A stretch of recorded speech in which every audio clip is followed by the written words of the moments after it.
तो दोस्तों नमस्कार। आज हम चर्चा करने जा रहे हैं अध्ययन के लिए टाइम टेबल बनाना क्यों आवश्यक है, उसकी टेक्निक क्या है। यूपीएससी में सफलता के लिए बहुत दिलचस्पी व संतुलन के साथ अध्ययन करना आवश्यक हो गया है। संतुलन का तात्पर्य यह है कि आपके सारे विषय समानांतर रूप में तैयार होते चले जाएं, किसी विषय की तैयारी कमज़ोर न पड़ने पाए, क्योंकि अच्छी सफलता के लिए आपको अपने सारे विषयों में ही अच्छे अंक प्राप्त करना आवश्यक है। और यह तभी होगा जब आपका अध्ययन संतुलित होगा। संतुलित अध्ययन के लिए टाइम टेबल बनाना बहुत ही आवश्यक है। टाइम टेबल बनाने के लिए सबसे पहले आप अपने पास उपलब्ध समय का आकलन करें, यानी आप अपनी नित्य क्रिया व अन्य आवश्यक कार्य में लगने वाले समय के अतिरिक्त अपने अध्ययन के लिए कितना समय बचा लेते हैं, आपको यह देखना पड़ेगा। यानी अपने पढ़ने के लिए 24 घंटे में कितना समय आप बचा लेते हैं, यह आपकी शारीरिक व मानसिक क्षमता पर भी निर्भर करेगा। मान लीजिए आपके पास 10 घंटे या 12 घंटे का समय पढ़ने या तैयारी करने के लिए बच जाता है, या अच्छे लगन के साथ इतने समय तक तैयारी कर सकते हैं, तो आप इस समय के अनुसार अपना टाइम टेबल बनाइए। यदि आपके पास इससे कम या अधिक समय बचता है तो आप उसके अनुसार अपने टाइम टेबल सेट कीजिए। अब आपको देखना यह होगा कि आप एक दिन में उपलब्ध समय में अपने कितने विषयों का अध्ययन कर सकते हैं या उनके नोट्स आदि बना सकते हैं। एक ही विषय को बहुत अधिक समय तक पढ़ना, ये लिखना हितकर नहीं होता। मन उचट जाता है, दिमाग तथ्यों को ग्रहण नहीं कर पाता। अतः आप एक विषय के लिए जो पीरियड बनाएं वह अधिकतम 2 घंटे से ज़्यादा का ना बनाएं। यदि आपके विषय कम या ज़्यादा समय लेने वाले हैं, अर्थात किसी विषय की विषय वस्तु बहुत ज़्यादा है या किसी विषय की विषय वस्तु कम है, तो उसके अनुसार उस विषय को समय दें। आप ज़्यादा विषय वस्तु वाले सब्जेक्ट को 2-3 घंटे का समय दे सकते हैं, परंतु कम समय लेने वाले विषय को 1 घंटे का समय दे सकते हैं। यदि आप एक दिन में सारे विषय नहीं पढ़ लिख पा रहे हैं तो कोई चिंता की बात नहीं है। आप 2 दिन का टाइम टेबल ऐसा सेट कीजिए कि 2 दिनों में आपके सारे विषय पढ़े लिखे जा सकें। यदि आप 2 दिनों में भी पूरे विषयों को नहीं पढ़ लिख पा रहे हैं तो 3 दिवसीय टाइम टेबल सेट कीजिए, ताकि 3 दिवसों में सारे विषय एक एक बार पढ़े लिखे जा सकें। आप अधिक विषय वस्तु वाले विषयों को रोज के टाइम टेबल में स्थान दें, परंतु कम सामग्री वाले विषयों को दूसरे तीसरे दिन के टाइम टेबल में स्थान दें। इस तरह से ऐसा टाइम टेबल सेट करें कि आपके प्रत्येक विषय समुचित ढंग से पढ़े लिखे जा सके।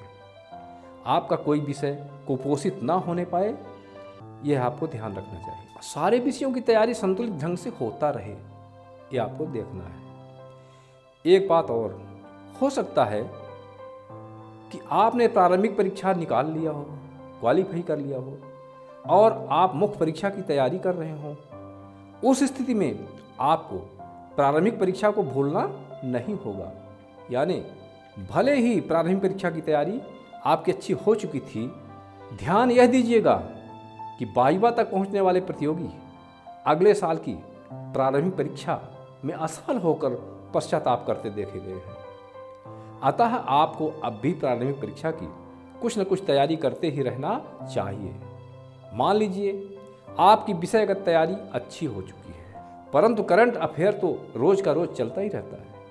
आंकड़े बदलते रहते हैं, बहुत सी चीज़ें बदलती रहती हैं। इन बातों का अध्ययन तो आपको करना ही चाहिए, परंतु घबराने की भी कोई बात नहीं है। एक बार यदि आपने प्रारंभिक परीक्षा निकाल ली है तो अब इस पर आप रोज 2 घंटे भी देंगे तो आपकी तैयारी होती रहेगी।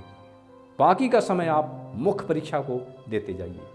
यानी टाइम टेबल की सेटिंग में प्रारंभिक परीक्षा को भी स्थान देना ना भूलिए। हमारा कहने का ये मतलब है।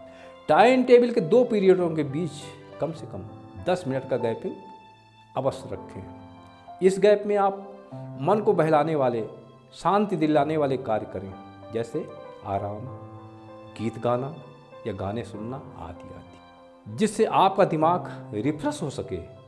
ऐसा करने से अगले विषय की पढ़ाई लिखाई में आपका मन अच्छा लगेगा। इस तरह से आप दैनिक टाइम टेबल तो बनाएंगे ही, परंतु आपको ऐसे टाइम टेबल भी सेट करने चाहिए कि आप अपने किसी विषय की एक इकाई की तैयारी कितने दिनों में कर लेंगे।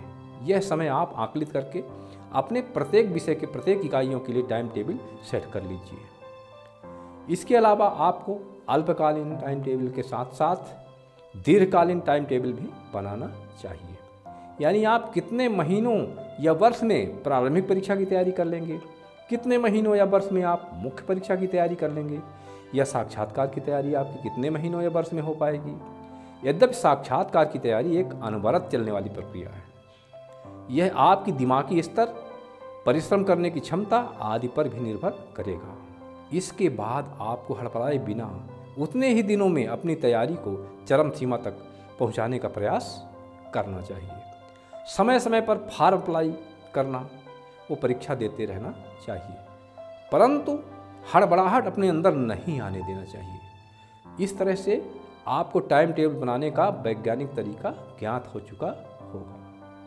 अब आइए टाइम टेबल बनाने के लाभों के विषय में भी जरा सा चर्चा कर लेते हैं। आपके समय का सदुपयोग होता है। दूसरा, आपके प्रत्येक विषयों की तैयारी संतुलित रूप में हो पाती है। तीसरा, आप कम समय में बहुआयामी कार्य बिना उकताहट के कर पाने में सक्षम हो पाते हैं। चौथा, आपके अंदर अनुशासन की भावना जागती है।